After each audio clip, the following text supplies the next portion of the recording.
Hi everybody, this is Dustin Olverson with America's Dream here at a construction site in Richmond, Virginia. And I wanted to talk a little bit today about the progress and process of a flipper.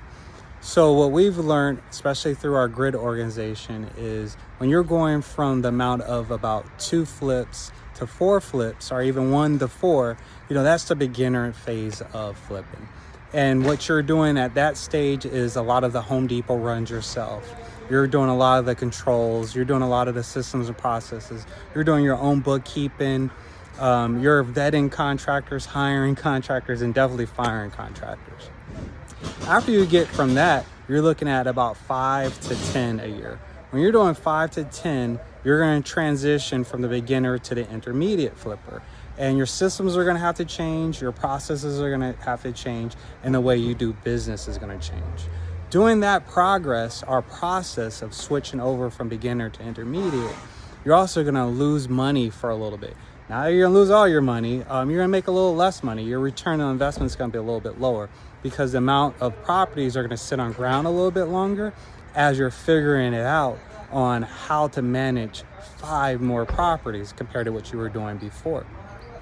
Then your next level would be between 10 to 20. 10 to 20 is a whole nother world. So now you're most likely partnered with a real estate company.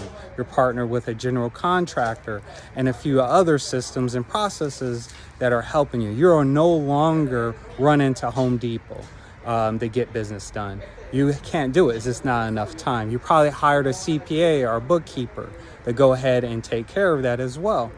And then going from 20 to 40 or 50, that's like mega level. If you just think about it, doing 20 is almost 2 a month. That's very, very challenging. And it's a very difficult task to compete daily from my experience. We do about 40 a year as America's Dream, and it takes a whole staff and a large group of partners, investors, and employees to have this happen monthly and get our quotas taken care of. So another piece of advice I would give you is get advice from somebody that's 1 to 2 levels above you. So if you're doing 5, you want to talk to somebody that's probably doing 10 flips a year instead of somebody that's doing the same amount as you, because they transition, right? They got to that intermediate level and they've worked out a few bugs and they could give you some advice on what to look at. If you're doing about 10, you really want to seek out somebody who's doing about 20, double the amount you're doing. Because that means they got some things figured out. And if you're doing 20, you want to talk to somebody who's probably doing 40 or 50 because they figured out a lot of things and have a lot of systems in place that you haven't figured out yet. So to be an investor, to be a flipper, it takes networking, it takes a lot of training, it takes a lot of research, and it takes a lot of education and learning on your own and learning from people that are ahead of you.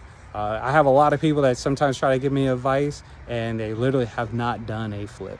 Or if they have, they've done flips with other people and they just don't understand the challenges there are when you're doing multiple flips or you're doing volume flipping. All right, guys, hope this helps. Have a great day. Bye.